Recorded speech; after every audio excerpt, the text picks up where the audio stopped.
Hello, my name is Mr. Cox. I'm here at Portsmouth West High School, and we've started a series of projects we're calling Problem Solving with COVID. The aim of these projects are to reduce the exposure risk to staff and students here at the school, and we intend on potentially expanding into our local community after we document the impact of our experiments.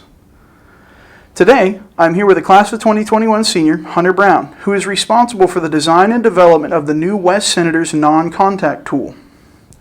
Hunter, would you care to explain some of the reasoning behind this project?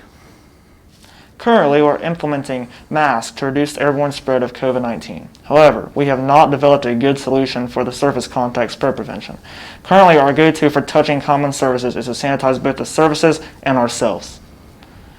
We could add an additional layer of protection against contact transfer with the use of a non-contact tool. So Hunter, what exactly is a non-contact tool? A non-contact tool is a tool designed specifically to interact with high contact surfaces. So would you give some examples of where it's best utilized? It's really useful for pulling and pushing doors or interacting with buttons of an ATM or phone. So how do you hold and utilize a non-contact tool? Ideally, you would hold the tool with the W logo between your thumb and index finger. This is very comfortable and allows for a good application of force.